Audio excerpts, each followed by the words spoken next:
Noong gabing iyon, nalaman ko na ang salitang hindi namin kayo matatanggap ay mas mabilis na nakakapatay kaysa sa sunog sa makina habang kami ay lumilipad sa itaas ng maitim na asya. Ang mga babala mula sa cockpit ay parang martilyo na tumatama sa aking puso.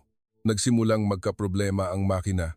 Bumababa ang oras sa bawat segundo, ngunit ang mas nakakatakot ay ang bawat paliparan na tumutugon sa magagandang dahilan, masamang panahon, kakulangan sa tao, hindi handa ang runway. Walang sinuman ang nagsabi, tinatanggap namin ang mga pasahero. Natutulog pa ang mga pasahero. Mahigpit na niyakap ng mga bata ang kanilang mga ina. Mahigpit na hawak ng mga matatanda ang kanilang mga kamay. Samantala, ako, si Anya, ang punong flight attendant na taga-Polonia, ay naglalakad sa pasilyo na may ngiti na sinanay upang itago ang katotohanan. Hanggang sa halos nawawalan na ng pag-asa ang boses mula sa cockpit nang binanggit ang huling pangalan, Maynila. Puwede ba?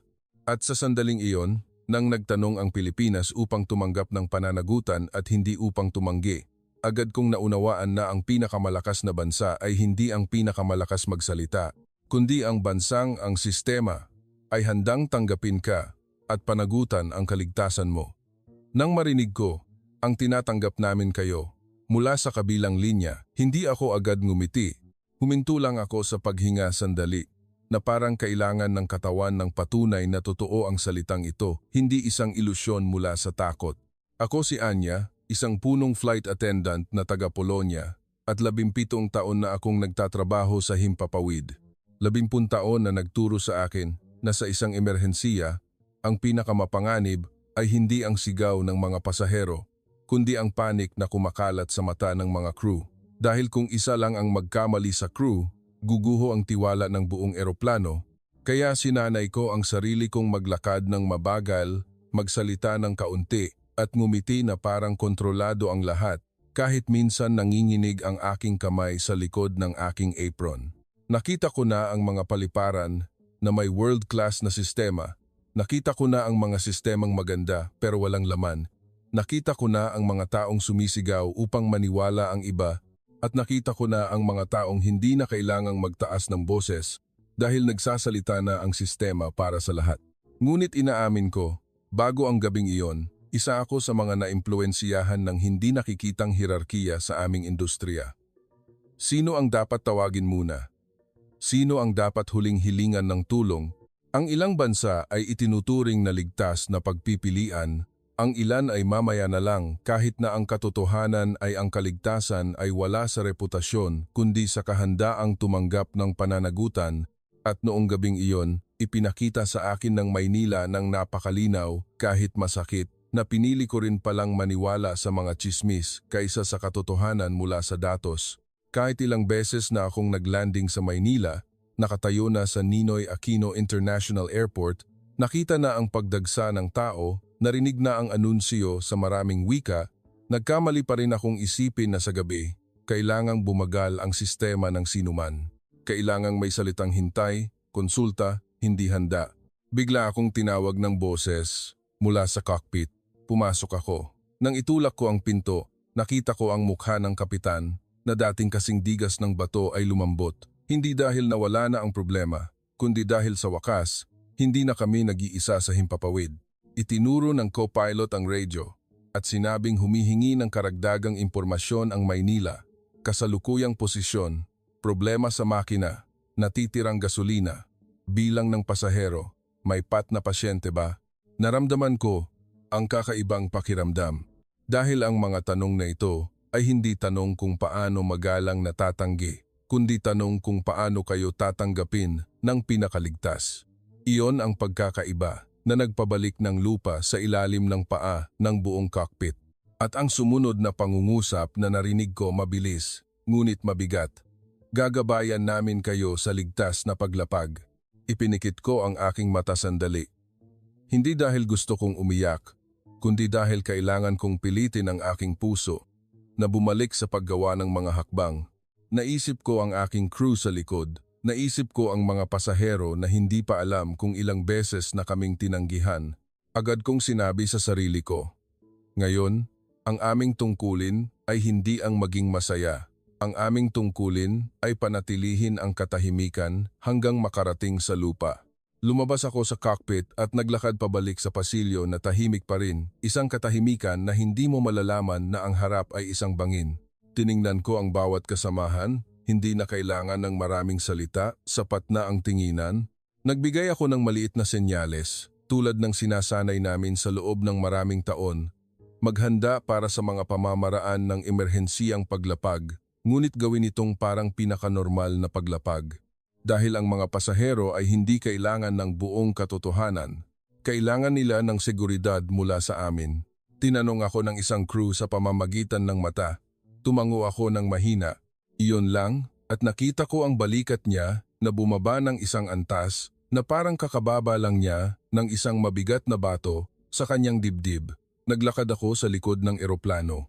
Nakita ko ang isang magkasintahan na magkahawak kamay pa rin. Isang babae na natutulog sa harap ng screen, isang bata na nakakulong na parang pusa.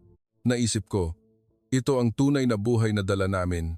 Hindi ang mga numero sa radar, hindi ang pangalan ng paliparan sa sistema, kundi ang mga taong naniniwala pa rin na iuwi namin sila. Tumayo ako sa kusina sa likod, huminga ng malalim, at sinabi sa team ng mahina ngunit malinaw, may destination na tayo, Maynila, tinanggap tayo. Lalanding tayo ng pinakamahinahon. Walang sigaw ng yehey, walang labis na kagalakan. Mayroon lang mga mata na muling nagiging matalas. Ang mga mata ng mga taong nagtatrabaho na alam na kailangan nilang maging mas kalmado ngayon. Ako rin, hindi ko tiningnan ang Pilipinas noong gabing iyon bilang isang postcard na imahe, hindi isang ngiti na parang turista, kundi isang iba pang kahulugan. Ang kahulugan ng salitang hindi nag-iiwan, na hindi sinabi ng malakas, kundi ginawa ng totoo, sa pamamagitan ng sistema, sa pamamagitan ng kahandaan, sa pamamagitan ng pananagutan na hindi pumipili ng oras. At alam ko na kapag lumapag ang eroplano, hindi lang kami nakaligtas. Uuwi kami na may bagong pamantayan sa isip, na ang pinakamalakas na bansa ay hindi ang pinakamalakas magsalita, kundi ang bansang nagtanong ng mga tanong upang tanggapin ka sa unang sandali pa lang na humingi ka ng tulong. Nang sinabi ko sa team na may destination na kami, ang totoo, hindi agad gumaan ang lahat. Nagbago lang ang uri ng presyon, mula sa kawalang pag-asa na walang direksyon, naging presyon na may layunin. Kailangan naming dalhin ang buong eroplano sa lupa ng pinakamahinahon. Naglakad ako pabalik sa gitna ng eroplano sa parehong ritmo. Mabagal, pare-pareho, na parang naglalakad sa isang seremonya. Dahil sa oras na iyon, ang ritmo ay kasing halaga ng mga salita. Kung tatakbo kami, malalaman ng mga pasahero. Kung masyado kaming magbubulungan, malalaman ng mga pasahero. Kahit ang tunog ng gulong ng cart na tumatama sa sahig ay maaaring magdulot ng takot na kumakalat na parang sunog. Itinaas ko ang aking kamay bilang maikling senyales upang simulan ng mga crew sa kanilang sona ang mga pamamaraan ng paghahanda sa paglapag, sa pagkakasunod-sunod na sinasanay namin ng paulit-ulit na parang paghinga. Suriin ang mga pinto, suriin ang mga emergency exit, suriin ang mga kagamitan sa emerhensiya, ayusin ang ilaw sa cabin upang maging angkop sa pagtingin sa gabi. Lahat ay gumagalaw na parang sumasayaw ng walang musika, walang nagtanong kung ano ang gagawin, dahil ang isang magandang sistema ay sistema na hindi kailangan ng personal na tapang sa bawat pagkakataon. Ginagawa lang namin ang idinisenyo upang gawin, at iyon ang magdadala sa amin pasulong. Tiningnan ko ang mga kamay ng aking kasamahan, ang kamay na nagpipindot ng seatbelt para sa pasahero, ang kamay na humahawak sa gilid ng overhead bin upang tiyakin na mahigpit itong nakalock, ang kamay na mahinang humahaplos sa balikat ng isang bata upang malaman ng ina na nagbabantay kami. Ito ang aming trabaho, ang magparamdam sa mga tao na ligtas sila nang hindi ipinapaliwanag kung gaano kami nanganganib. Nakakuha ako ng tawag mula sa cockpit sa pamamagitan ng interphone. Sinabi ng kapitan ang bagong tinatayang oras ng paglapag at hiniling na maghanda ako ng maikling anunsyo upang maging handa ang mga pasahero nang hindi nagpapanik. Agad kong naunawaan, ang kultura ng komunikasyon sa krisis ay hindi ang pagbuhos ng buong katotohanan sa mga tao, kundi ang pagpili ng katotohanan na makakatulong sa kanila na makipagtulungan at itago ang bahagi na magpapahintulot sa kanila na matakot sa mga responsable. Kinuha ko ang mikropono, huminga ng malalim, at ginamit ang pinakamalambing na boses na kaya ko, parang isang normal na pagtanggap. Sa lahat po ng pasahero, malapit na po tayong magsimulang bumaba patungong Maynila. Mangyaring tiyakin na nakakabit ang inyong seatbelt sa lahat ng oras, itaas ang tray table at seatback sa tuwid na posisyon at sundin po ng mahigpit ang lahat ng tagubilin ng cabin crew. Maraming salamat po. Hindi ko sinabi ang salitang emergency o malfunction, ngunit binigyan ko ng diin ang salitang sundin ng mahigpit upang maging tulay ito sa pagitan ng katahimikan at ng katotohanan. Nang matapos ang anunsyo, nakita ko ang maliit na pagbabago parang alon sa isang baso. Nagsimulang gumalaw ang mga tao. Ang lalaki na tumitingin sa relos sa buong oras ay tumingin sa akin at tumango ng mahina na parang sinasabing, naunawaan ko. Isinara ng babae sa business class ang kanyang laptop. Ngayon, wala na siyang maliwanag na screen na nakabukas, na parang naghihintay ng kung ano. Hinawakan niya ang kanyang dibdib at huminga ng dahan-dahan. Ang ilang bata ay nagsimulang mag-inat, ang ilang ina ay humigpit sa kumot. Naglakad ako upang tulungan silang magligpit ng mga natitirang baso sa tray ng pinakatahimik, nag-iingat na hindi magkaroon ng tunog na kling dahil ang maliliit na tunog sa oras na ito ay laging mas malakas kaysa sa totoo. Habang nakayuko ako at nagliligpit ng tray sa isang hanay, narinig ko ang isang Asyanong pasahero na nagsabi ng mahina sa kanyang kasintahan, "Makalanding tayo, sigurado." Ang tono niya ay hindi hula, kundi ang pagtitiwala ng kanyang buhay sa kilos ng crew. Tumingala ako at nagtama ang aming paningin. Hindi kami magkakilala, ngunit sa sandaling iyon, naramdaman kong nagpadala siya sa akin ng isang mabigat na bagay upang dalhin, isang bagay na tinatawag na tiwala, at ito ay mas mabigat kaysa sa lahat ng maleta. Ngumiti ako ng bahagya sa kanya. Hindi isang ngiti na nagpapagaan ng loob na parang naglalaro, kundi isang ngiti na nagsasabing, tinanggap ko na. Pagkatapos, nagpatuloy ako sa paglalakad, sinusuri ang mga seatbelt sa bawat hanay gamit ang dulo ng aking daliri. Hindi dahil hindi ginagawa ng mga pasahero, kundi dahil ang pag-check ay ang pagpapadala ng senyales na gumagana pa rin ang sistema. May isang crew na yumuko at nagsalita sa isang maliit na batang babae sa Ingles. "We are landing soon, okay?" Tumango ang bata habang mahigpit na niyakap ang kanyang manika. Nakita ko ang ina ng bata na parang magsasalita ng pasasalamat, ngunit nilunok ang mga salita tulad ng maraming tao sa Asya na piniling hindi makialam sa mga sandali ng tensyon.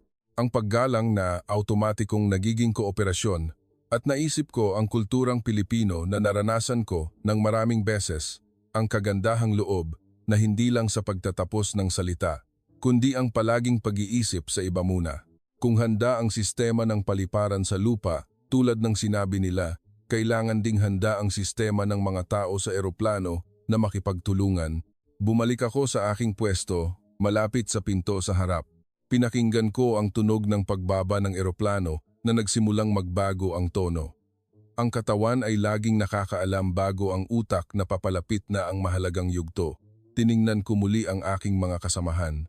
Lahat ay kalmado pa rin, ngunit kalmado na may buhay, hindi kalmado na parang shock. Nagsimula kaming makarinig ng maikling update mula sa cockpit sa pamamagitan ng internal system. Taas, bilis, oras sa runway. Lahat ay numero na nagpapabago sa takot na maging isang bagay na mapapamahalaan. Alam ko na hindi kami dapat magsalita tungkol sa milagro sa trabaho sa kaligtasan dahil ang nagligtas sa amin ay hindi swerte, kundi ang paggawa ng pinaka-normal na bagay ng tama sa pinakamalit na oras. At noong gabing iyon, mas lalo kong nakita ito sa bawat segundo.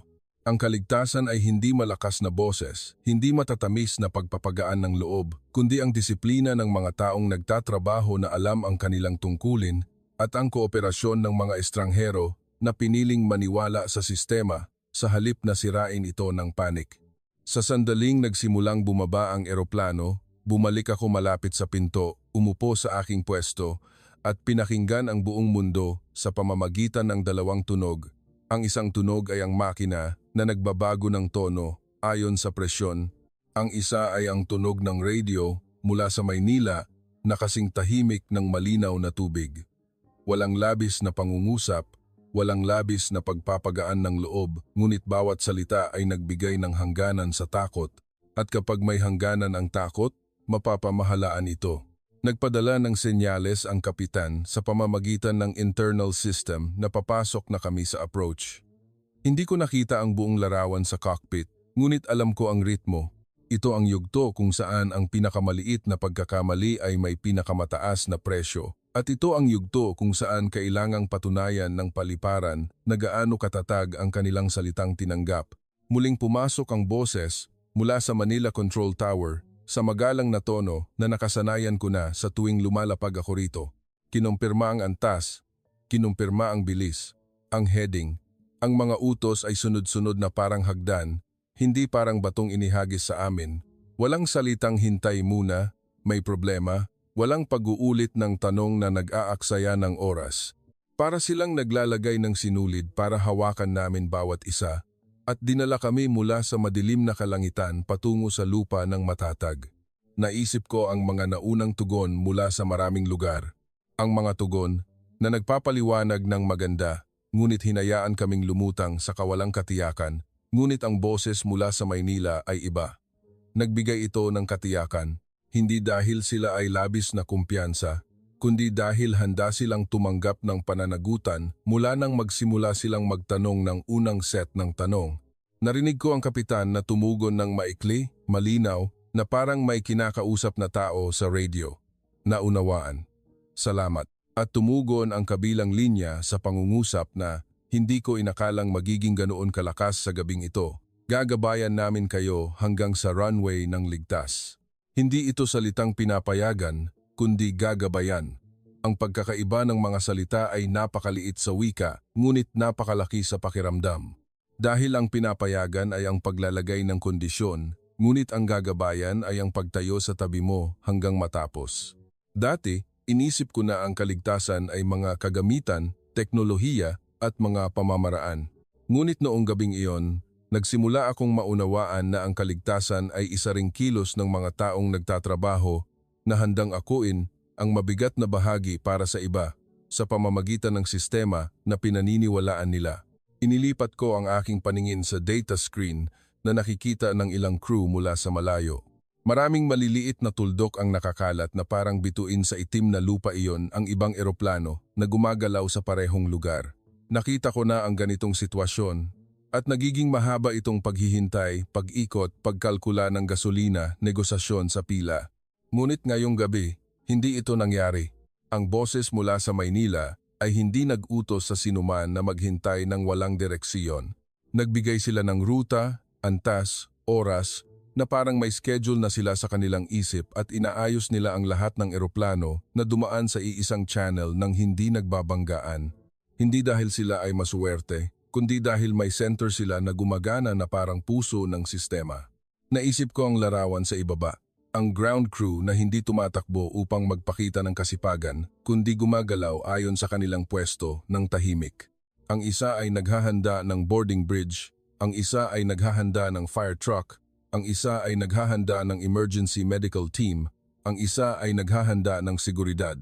Maraming sinulid ng trabaho ang hinabi na parang Pilipinong tela maganda dahil sa detalye, hindi dahil sa malakas na tunog. At ang nagpatindig ng balahibo ko ay ang pag-alam na hindi sila nagsimulang maghanda nang malapit na ang aming eroplano. Malamang na nagsimula silang maghanda sa sandaling sinabi nilang tinanggap. Ibig sabihin, ang kanilang tugon ay hindi isang magalang na salita, kundi ang pagpindot sa button upang simulan ang buong sistema. Sa kabin, nagsimulang maging kalmado ang mga pasahero ng kakaiba. Ang katahimikan na hindi dahil sa hindi alam, kundi dahil sa pagtanggap na kailangan nilang makipagtulungan ngayon. Nakita ko ang kamay ng isang tao na mahigpit na humahawak sa armrest at dahan-dahang bumitaw. Nakita ko ang isang ina na kinumutan ang kanyang anak at tumingin sa labas ng bintana. Nakita ko ang isang matandang lalaki na dating tumitingin sa relos ay isinandal ang kanyang ulo sa upuan na parang nagdesisyon na magtiwala. Hindi na ako kailangang magsalita pa. Dahil ang kapaligiran na mismo ang nagsasalita para sa amin, bawat isa ay gumagawa ng kanyang tungkulin. Ang mga pasahero ay gumagawa ng tungkulin na maniwala Ang crew ay gumagawa ng tungkulin na panatilihin ang kaayusan. Ang mga piloto ay gumagawa ng tungkulin na gabayan ang eroplano at ang Maynila ay gumagawa ng pinakamahalagang tungkulin, pananagutan hanggang sa dulo. Muling pumasok ang boses mula sa radyo. Sinasabi ang distansiya, direksyon, hangin. Ang lahat ng datos ay parang maliliit na ilaw na nakatusok sa kadiliman. Tumingin ako sa labas ng bintana. Ang itim ay nagsimulang magkaroon ng ilang manipis na linya ng ilaw na lumitaw isa-isa hanggang sa lumitaw ang mahabang linya ng mga ilaw ng runway na parang isang pinto na talagang nagbubukas para sa amin, hindi isang imahe sa aking isip. Naramdaman kong para akong hinila mula sa walang hangin patungo sa isang ruta na inilatag para sa akin upang maglakad ng ligtas. At doon, ang isang ideya ay lumitaw ng pinakamalinaw sa loob ng aking 17 taon.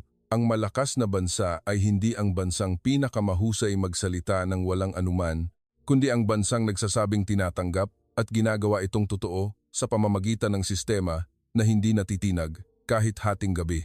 At habang lumilinaw ang ilaw ng runway sa bawat segundo, alam kong papasok na kami sa yugto kung saan patutunayan ng salitang sistema ang sarili nito sa harap namin sa loob ng ilang hininga. Nang lumitaw ang ilaw ng runway ng buo sa aking paningin, ang buong mundo ay parang pinisil upang maging isang tuwid na linya ang linya na kailangan naming lakarin sa pinakatamang ritmo.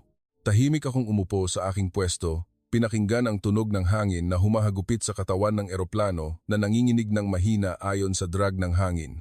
Madilim pa rin sa labas, ngunit hindi na pareho ang dilim dahil tinusok ito ng mga ilaw na nakaayos ng maayos na parang isang pangako na nahahawakan. Ang boses mula sa Manila Control Tower ay pumapasok pa rin ng maikli, malinaw at tuloy-tuloy. Bawat utos ay parang nagpapatunay, hindi ka nag-iisa na naglalanding tayo ng magkasama. Tumingin ako sa bintana, nakita ang dulo ng pakpak na gumagalaw ng bahagya na parang humihinga.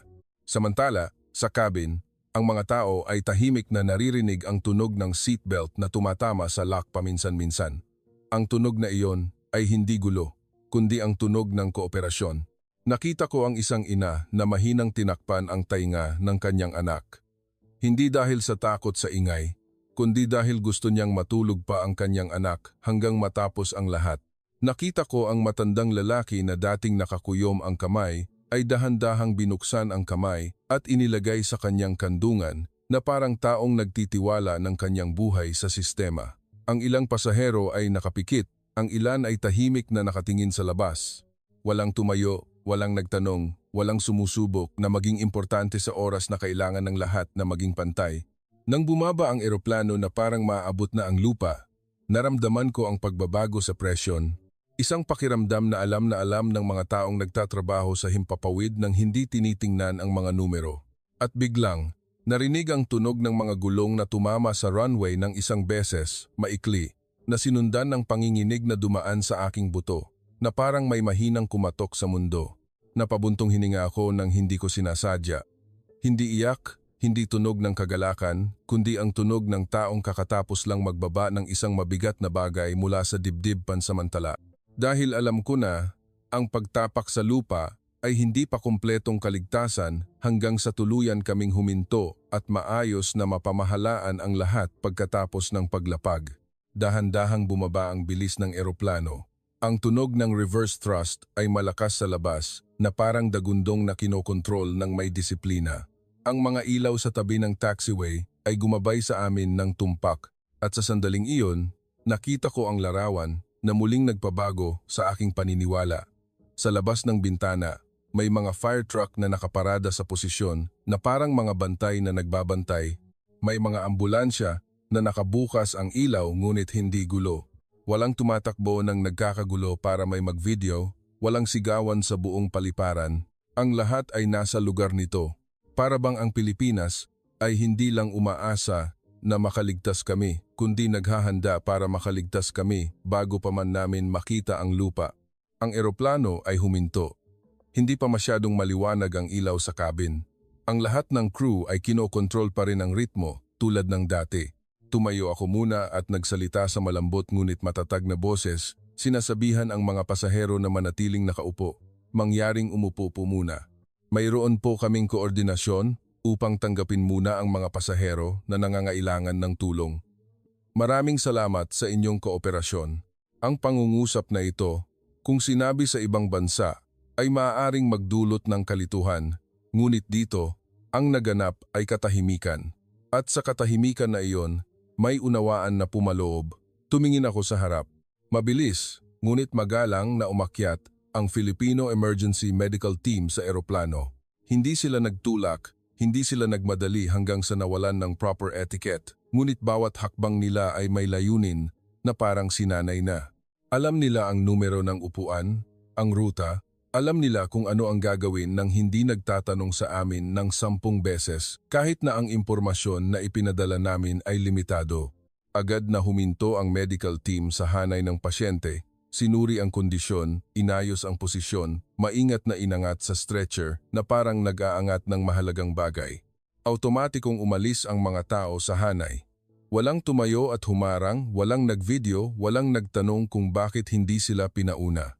Nakita ko ang isang lalaki na nasa edad na malapit sa pasilyo na tumulong mag-angat ng baggage ng pamilya ng pasyente upang hindi ito humarang nang walang sinasabing anuman. Nakita ko ang isa pang babae na hinila ang kanyang maliit na anak na malapit sa kanya upang bigyan ng daan ang stretcher na dumaan ng madali. Ang lahat ng ito ay nangyari ng napakabilis, ngunit napakatahimik na parang ang bilis at ang kagandahang loob ay maaaring magkasama sa iisang sistema. At doon ko lang naunawaan na ito ang tunay na estilo ng Pilipino sa krisis.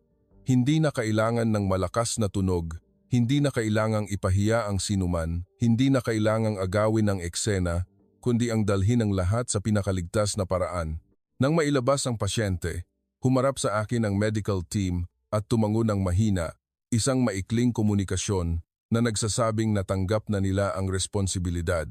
Naramdaman kong may kumuha ng tungkod mula sa aming kamay nang hindi ito nahuhulog sa gitna ng daan.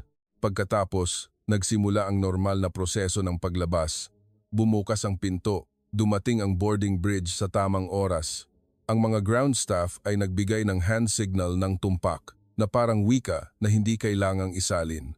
Ang mga pasahero ay tumayo ng maayos, naghihintay sa pila nang hindi nagsisiksikan. Tiningnan ko ang larawang iyon na may puso na mabilis pa ring tumitibok at naisip ko, ang tunay na kaligtasan ay hindi lang ang makalapag, kundi ang makalapag at hindi magpanik. Ang maraming tao ay nananatiling tao sa isa't isa kahit pagkatapos dumaan sa bingit at sa sandaling tumapak ang aking paa sa lupa ng Ninoy Aquino International Airport. Alam kong papasok na kami sa susunod na kabanata ng kuwentong ito, ang kabanata kung saan kailangan kong hanapin ang sagot.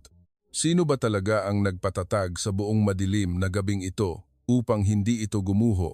At ang sagot ay maaaring hindi ang pangalan ng isang tao lang. Pagkatapos lumabas ng huling pasahero, bumalik ang katahimikan sa loob ng eroplano. Ngunit sa pagkakataong ito, hindi ito ang katahimikan na nakakabigat tulad noong lumulutang pa kami sa himpapawid. Ito ay ang katahimikan ng pagtatapos ng trabaho, na parang stage pagkatapos ng palabas, kung saan alam ng lahat na tapos na ang mahalagang bahagi at kailangan na lang tapusin ang mga detalye. Naglakad ako sa cabin ng isang beses. Bilang tungkulin, sinuri ang overhead bin, ang mga upuan, ang mga naiwang gamit. Isang panulat, isang scarf, isang manipis na libro ng bata na nakalimutan sa upuan. Maingat ko itong niligpit, na parang nagliligpit ng ebidensya ng gabing maraming tao ang nagpatuloy sa kanilang buhay. Tumingin ako sa labas ng bintana, nakita ang ilaw ng NAIA na dumadaloy na parang ilog, at isang kaisipan ang nanatili sa aking isip, mas mabigat kaysa dati.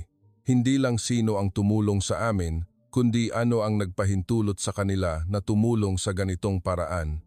Dahil sa mundo ng paglipad, alam ko na ang mabuting intensyon lang ay hindi sapat. Kailangan ng sistema na sumusuporta sa mabuting intensyon na iyon upang maging aksyon na on time at hindi magkamali sa gitna. Mas mabagal akong bumaba kaysa sa iba. Sinadya kong tumingin ng mas marami, makinig ng mas marami, at magtanong ng mas direkta. Ang jet bridge ay tahimik at malamig. Ang mga ground staff ay nakatayo sa kanilang mga pwesto. na parang mga pin na nakatusok sa mapa. Walang tumatakbo, walang nagsisigawan sa isa't isa, walang nagpapadrama para magmukhang hero, ngunit lahat ay gumagalaw ng sabay-sabay sa kakaibang paraan. Nakita ko ang isang staff na tumitingin sa tablet at nagbigay ng hand signal sa isang team. Hindi na kailangang magsalita ng marami at inayos agad ng ibang team ang kanilang posisyon para silang may iisang wika na nagsasalita sa pamamagitan ng ritmo at datos kaysa sa emosyon. Naglakad ako sa tabi ng mga signage. Nakita ko ang mga ruta ng pasahero na malinaw na pinaghiwalay. Ruta para sa general passengers, ruta para sa mga pasyente, ruta para sa staff, ruta para sa technical work. Lahat ay parang dinisenyo upang hindi magbanggaan ang mga taong may iba't ibang tungkulin sa oras ng kagipitan at iyon ang nagpaalala sa akin ng gabing iyon sa Himpapawid. Nang naramdaman namin na may kamay na dumating upang tanggapin kami, hindi dahil may sinuman ang sobrang bait kundi dahil sa ibaba, may istruktura na hindi nagpaguho sa kabaitan na iyon. Huminto ako sa isang lugar. Nakita ko ang medical team na naglabas ng pasyente kanina ay nagko-koordinahan pa rin ng tahimik. Nagsasalita sila ng maikli, sa Tagalog na may halong ilang Ingles. Hindi malakas ang boses, ngunit malinaw. Isang nurse ang nag-check ulit ng datos sa tablet. Hindi dahil sa hindi siya naniniwala, kundi dahil obligado siya ng sistema na maging accurate. Ang security staff ay nakatayo sa tamang distansiya, hindi nagpaparamdam na parang kinukulong ang pasyente, ngunit handa kung may mali. Ang lahat ay tamang-tama nang hindi ka panipaniwala. Tama ang salitang gusto kong gamitin para sa naiya noong gabing iyon. Hindi sobra, hindi kulang, hindi nagpapanik, ngunit hindi nagkamali. At nagdesisyon ako na kailangan kong itanong ang tanong na nananatili. Naglakad ako palapit sa ground staff na mukhang ang main coordinator. Hindi siya mukhang makapangyarihan, walang gintong name tag, walang kilos ng pagiging authoritative, ngunit ang mata niya ay kalmado at alam niya kung ano ang nasa saan. Nagpakilala ako ng maikli. Sinabing ako ang punong flight attendant ng emergency flight at nagtanong ng direkta sa paraan ng taong nagtatrabaho na kailangang sumulat ng ulat, pakiusap, sino po ang pinakamataas na responsable para sa buong koordinasyon ngayong gabi? Huminto siya sandali na parang pumipili ng pinakatamang salita at tumugon siya sa magalang, kalmadong boses. Bawat seksyon po ay may team leader nila, ma'am. Ang control tower ay may shift leader. Ang ground operations ay may supervisor, ang medical team ay may head, at may leader din ang security team. Tumango ako, ngunit nagtanong pa rin, at kung may pagkakamali, sino ang huling mananagot? Tumingin siya sa akin ng direkta, hindi umiiwas, hindi nahihiya, ngunit hindi rin nagmamalaki. At sinabi niya ang pangungusap na parang magaan akong natrap sa katotohanan, ang sistema po ang may pananagutan. Tumahimik ako ng isang sandali. Ang sistema, ang may pananagutan? Ngumiti siya ng bahagya na parang nagpapaliwanag ng isang normal na bagay. Opo, mayroon kaming mga procedure, checklist, division of labor, at backup. Ang lahat ay dinisenyo upang hindi huminto ang paliparan. Ipinakita niya sa akin ang kanyang tablet. Sa screen, may mga listahan ng mga unit na nakaayos kasama ang status. Ang ilang trabaho ay green, ang ilan ay yellow. Hindi ito magandang larawan para ipagmalaki, kundi isang mapa ng pananagutan na matalinong ipinamahagi. Tiningnan ko ang listahan ng mga unit, ATC, Ground, Fire and Rescue, Medical, Security, Maintenance, Gate Management. Naramdaman kong nakikita ko ang skeleton ng paliparan na talagang gumagalaw sa krisis. Nagpatuloy siya na parang nababasa ang pagdududa sa aking mukha. Hindi po namin inaasahan na may isang tao ang pinakamahusay. Ginagawa naming ang lahat ay magaling sa kanilang tungkulin at ang lahat ang maghahatid ng tao pauwi. Ang pangungusap na iyon ay hindi isang quotation kundi isang paraan ng pag-iisip at ang paraan ng pag-iisip na ito ang nagpigil sa nangyari sa Himpapawid na maging isang sonata ng gulo. Naisip ko ang ilang paliparan na nilapagan ko sa Europa. Doon, ang lahat ay gustong may pangalan ng tao sa harap. Sino ang nag-apruba? Sino ang nag-utos? Sino ang mananagot? Ngunit ang pangalan ng tao na iyon ay nagiging weak point. Kung nawala siya, nanginginig ang sistema. Kung mabagal siya magdesisyon, ang buong eroplano ay kailangang maghintay. At sa gabing may daan-daang tao ang nagtitiwala ng kanilang buhay sa lupa, ang paghihintay ay isang luxury na walang sinuman ang makakabayad. Ngunit dito, nakita ko ang isang disenyo na hindi nagtitiwala sa kapalaran sa tapang ng isang tao lang. Itinutok ito sa kahandaan ng buong istruktura.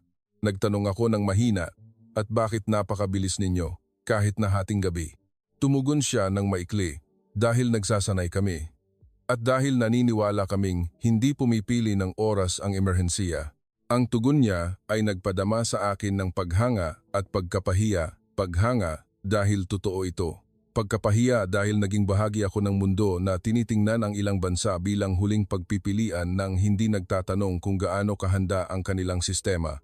Nagpasalamat ako sa kanya. Yumuko siya upang tanggapin ang pasasalamat ng simple. Hindi siya nagpakita ng pagtanggap ng tagumpay. Hindi siya nagsabi ng walang anuman ng basta-basta, ngunit ang kanyang mata ay nagsasabing ito ay tungkulin. At pagkatapos, bumalik siya agad sa kanyang trabaho, tulad ng maraming Pilipino na nakilala ko. Mayroon silang malasakit, ngunit hindi sila humihinto sa trabaho para purihin ng iba dahil para sa kanila, ang pagtatapos ng trabaho ay ang pinakamataas na paggalang sa buhay ng iba. Umalis ako sa lugar na iyon na may bagong pakiramdam sa aking dibdib. Isang pakiramdam na ang gabing ito ay hindi lang nagpabago sa ruta ng eroplano, kundi nagpabago sa pamantayan sa aking isip. At alam ko na, pag-uwi ko, kailangan kong sumulat ng ulat. Hindi para gawing drama ang kuwento, kundi para baguhin ng aking kumpanya ang criteria sa pagpili ng alternate airport sa emerhensiya, mula sa criteria na tumitingin lang sa distansiya at reputasyon, patungo sa criteria na tumitingin sa kahandaan ng sistema at kultura ng pananagutan. Dahil nakita ko na, ang nagligtas ng mga tao ay hindi ang pagsigaw ng tutulong ako, kundi ang pagkakaroon ng sistema na talagang makakatulong kahit sa pinakamadilim na oras. 3 araw pagkatapos ng gabing iyon, nakabalik ako sa Warsaw na may katawan na parang hindi nakatulog ng buo. Kahit na sinasabi ng schedule na tapos na ang misyon, sa aking isip, naririnig ko pa rin ang tunog ng radio mula sa NAIA paulit-ulit. Ang boses na hindi excited, hindi nagmamalaki, ngunit responsable hanggang sa nakaligtas ang buong eroplano. Inilapag ko ang aking bag sa aking kwarto, binuksan ang maliit na ilaw at tahimik na umupo sa harap ng computer. Dahil alam ko na, ang susunod na tungkulin ay kasing halaga ng pagpapalapag sa mga tao. Ang ulat. Ang ulat ng punong flight attendant ay hindi lugar para sa mga emosyon, kundi isang dokumento na kailangang magturo sa sistema. Dahan-dahan kong in-type ang unang heading na parang pumipili ng salita na hindi magtataksil sa katotohanan. Nag-alinlangan ako sandali. Hindi dahil hindi ko alam kung ano ang nangyari, kundi dahil hindi ko alam kung paano isusulat upang makita ng mga mambabasa ang nakita ko nang hindi sila nasa himpapawid noong gabing iyon. Naisip ko ang salitang hero na gustong gamitin ng maraming tao kapag nangyayari ang milagro, ngunit ang gabing iyon ay hindi tungkol sa hero. Kung isusulat ko ito upang maging kuwento ng isang magaling na tao lang, mababasa at maaantig ang lahat at matatapos. Ngunit kung isusulat ko ito upang maging kuwento ng sistema, babasahin at babaguhin ng lahat ang kanilang pag-iisip at iyon ang magliligtas ng buhay sa hinaharap. Muli kong sinimulan ang unang pangungusap. Ang emergency landing na ito ay nalutas sa pamamagitan ng paggana ng sistema, hindi ng desisyon ng isang tao lamang. Nang lumabas ang pangungusap na ito sa screen, naramdaman kong formal kong inilalabas ang bias sa papel. Pagkatapos, nagsimula akong ayusin ang oras ng detalyado. Tumawag sa unang lugar, tinanggihan dahil sa weather. Tumawag sa pangalawa, tinanggihan dahil sa manpower. Tumawag sa pangatlo, tinanggihan dahil sa runway. Hindi ako naglagay ng opinion. Naglagay ako ng oras, mensahe ng tugon, gap sa pagitan ng kontak, natitirang gasolina, pagbabago ng ruta, panganib na tumataas bawat minuto. At pagkatapos, inilagay ko ang turning point, Maynila. Ang NAIA ay nagtatanong ng tanong upang tumanggap, hindi upang tumanggi. Naitala ko ang mga utos na malinaw, antas ng bilis, approach angle, mabilis na pag-aayos ng slot na labag sa pamantayan na naranasan ko. Naitala ko ang paghahanda ng medical team na umakyat agad sa eroplano alam ang pwesto at halos kumpletong pangangailangan kahit na limitado ang impormasyong ipinadala namin. Naitala ko ang kooperasyon ng mga pasahero na hindi kailangang pilitin ang paghihintay sa pila, ang pag-alis ng daan para sa pasyente, ang hindi pag-aagawan na lumabas muna. Dahil ang mga ito ay bahagi din ng kaligtasan.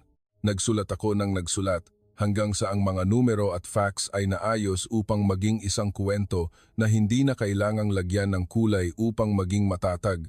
Dumating ako sa pinakamahirap na bahagi, ang rekomendasyon. In-type ko ng dahan-dahan ngunit malinaw.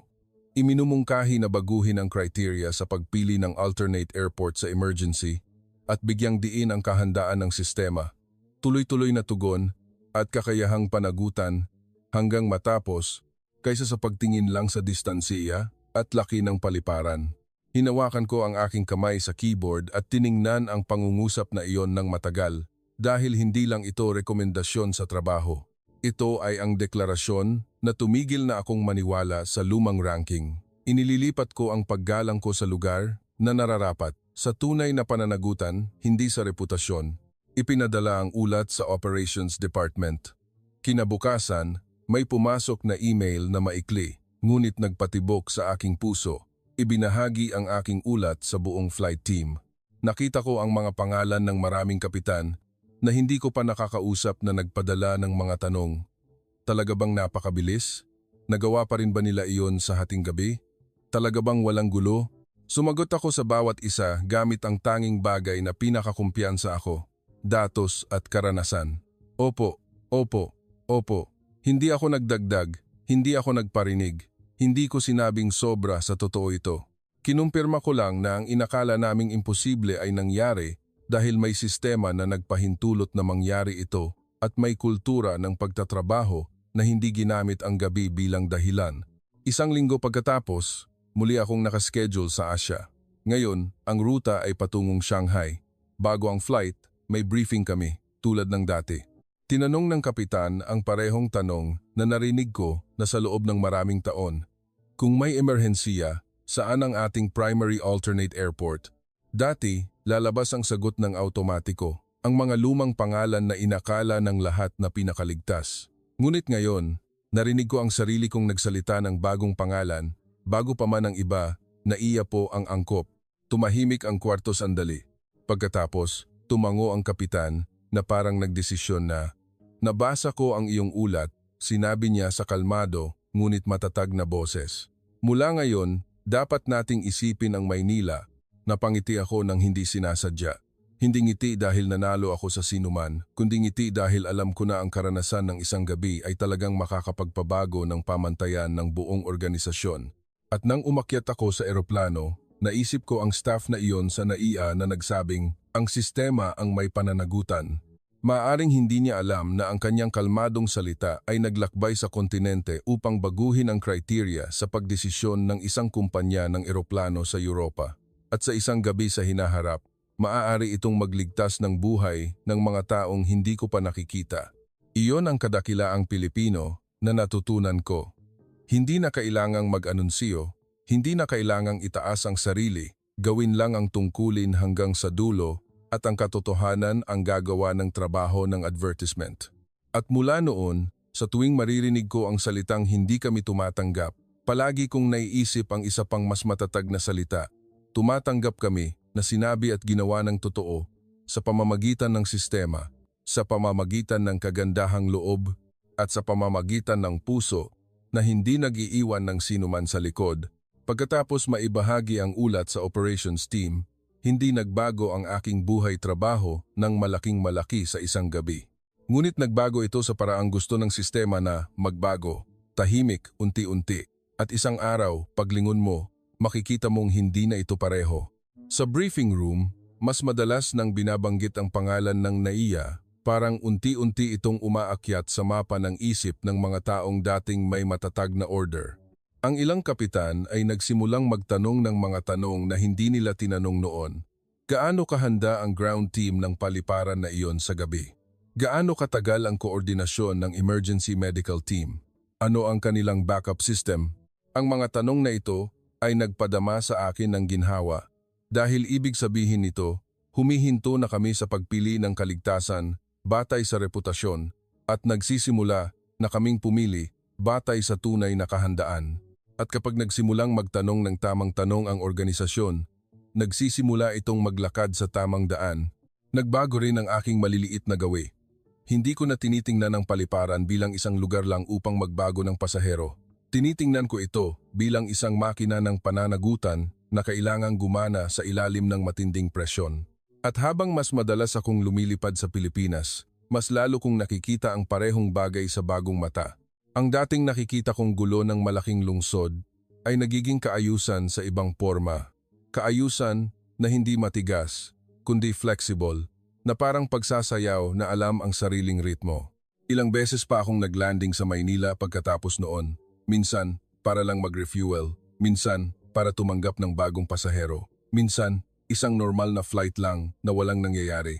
Ngunit sa bawat paglalakad ko sa jet bridge, hinahanap ko ang parehong bagay nang hindi ko namamalayan, ang katahimikan na gumagana. Nakita ko ang ground staff na nakayuko at tumitingin sa tablet at itinuturo ang kamay sa baggage handling team na mag-ayos ng posisyon. Nakita ko ang security staff na nakatayo sa tamang pwesto hindi nagbabanta ngunit hindi rin malayo. Nakita ko ang isang janitor na nagpupunas ng sahig ng dahan-dahan sa maliliit na bilog. Hindi para maging makintab ang sahig sa larawan, kundi para hindi madulas ang mga naglalakad sa totoong mundo. Nakalagpas na ako sa mga paliparan sa Europa na mas malinis at mas marangya kaysa dito, ngunit hindi ko pa nakita ang consistent na intensyon na ito. Ang intensyon na hindi na kailangang mag-anunsyo na importante sila, ngunit importante sila dahil pinipigilan nila ang maliliit na aksidente na maging malaking problema.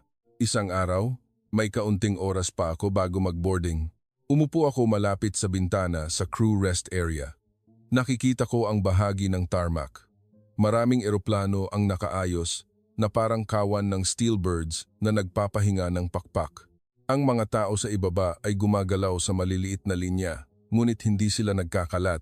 Para silang maraming kulay na sinulid na hinahabi ng magkasama, alam ang kanilang tungkulin. Nakita ko ang food cart na gumagalaw ng maingat.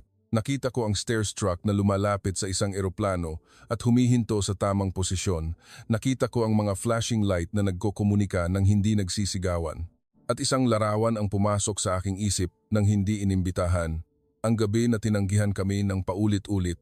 Ang gabi na ang salitang hindi kami tumatanggap ay nagpabago sa malawak na kalangitan na maging isang makipot na kulungan. At ang gabi na ang salitang tinatanggap kami mula sa Maynila ang nagbukas ng kulungan na iyon. Ang pakiramdam noong oras na iyon ay pareho pa rin sa tuwing naaalala ko. Hindi excitement, kundi isang kakaibang init na parang may nag-abot ng kamay sa oras na hindi ka nangangahas na humingi. At nagsimula akong maunawaan na ang natutunan ko ay hindi lang isang aral sa paglipad, kundi isang aral sa dangal ng isang bansa. Isang bansa na hindi kailangang mag-ingay, hindi kailangang magdeklara na magaling sila, ngunit pinapanatili ang dangal sa pamamagitan ng pagganap ng tungkulin hanggang sa dulo sa oras na walang sinuman ang nakakakita. At sa panahon na ang maraming lugar ay gustong tumanggi sa magagandang dahilan, ang tunay na tapang ay maaaring hindi ang pagsasabing kaya namin, kundi ang pagtatanong ng, nasaan ka ngayon? Ano ang kailangan naming ihanda? At agad na gumawa. Tumayo ako mula sa upuan, naglakad upang kumuha ng kape mula sa automatic dispenser. Sa daan, nakita ko ang isang Filipino airport staff na tumutulong sa isang matandang turista na mag-angat ng bag sa scanner. Hindi siya mukhang pagod, hindi siya mukhang nagmamagandang loob. Ginawa niya lang na parang normal na bagay. Nagpasalamat ang turista, ngumiti siya at tumango, na parang sinasabing walang anuman. Ngunit narinig ko ang salitang mas malalim. Ito ang tungkulin. At sa sandaling nakita ko ang normal na ito, naramdaman ko na ang kwento na dala ko sa aking puso ay dapat ikwento sa tamang paraan. Hindi ikwento para maging Diyos ang Pilipinas.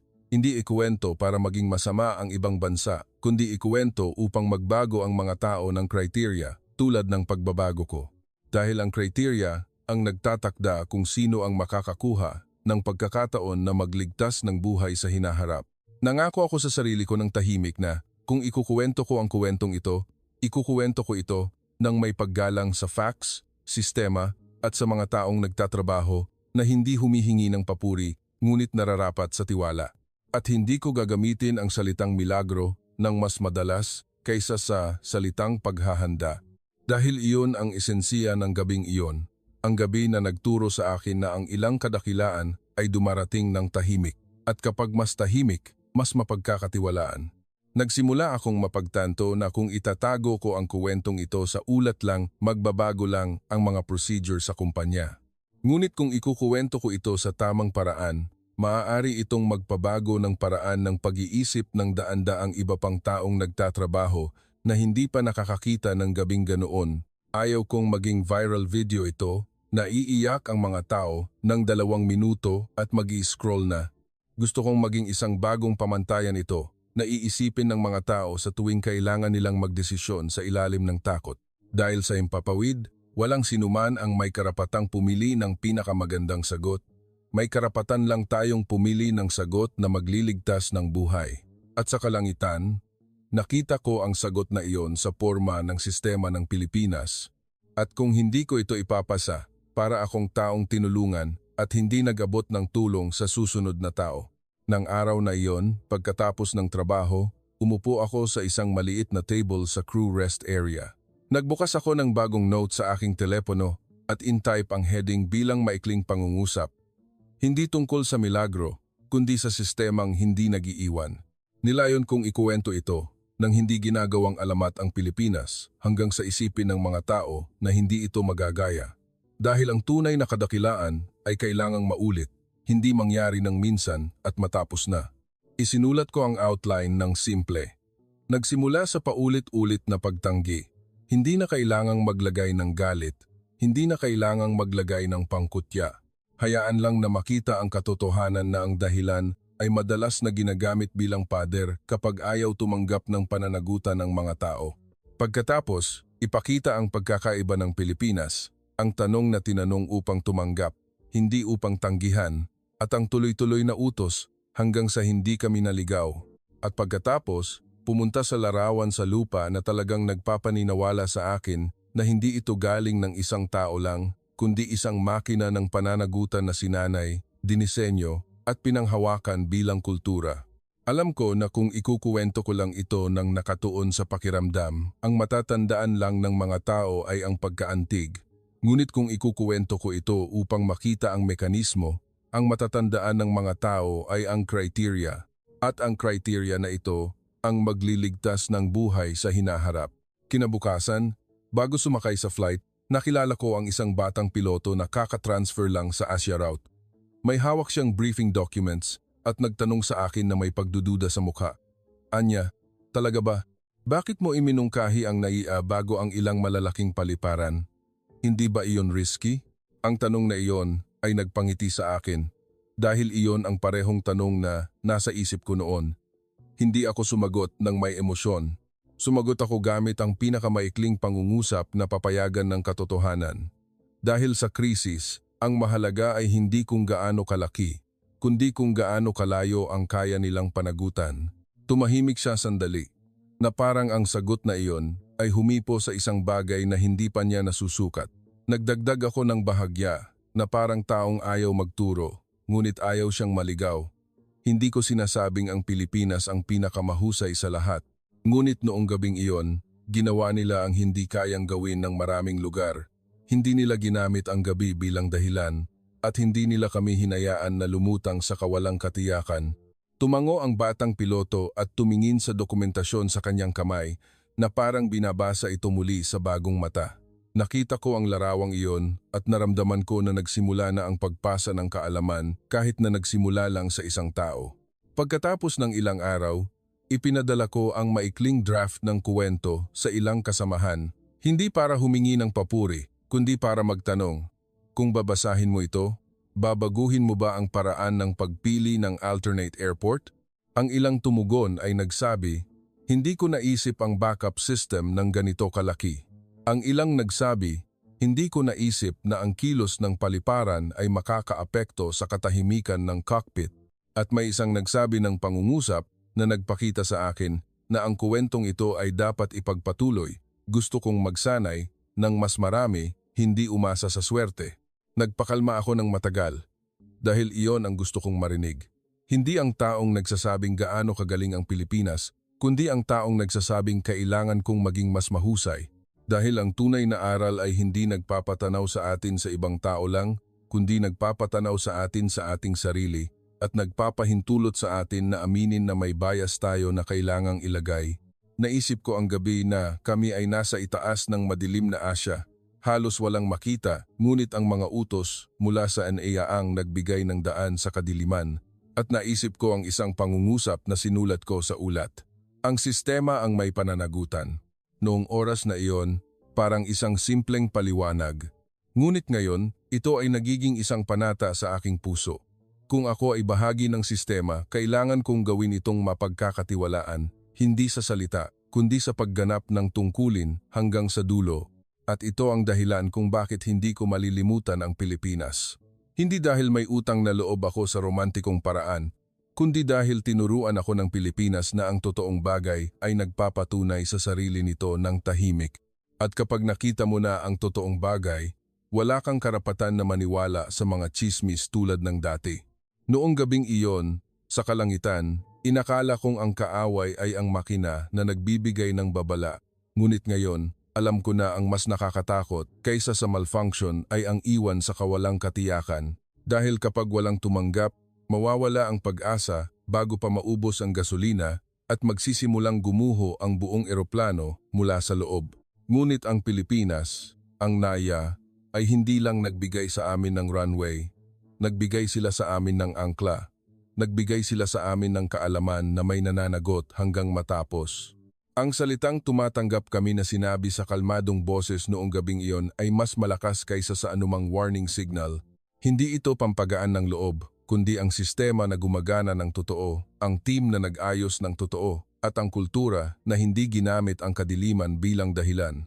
Kapag naiisip ko ang larawan ng ground staff na nakayuko at nagche-check ng tablet, ang janitor na tahimik na nagpupunas ng sahig, ang medics na umakyat sa eroplano ng walang gulo, naunawaan ko na ang ilang kadakilaan ay hindi kailangan ng palakpak, kailangan nito ng tiwala.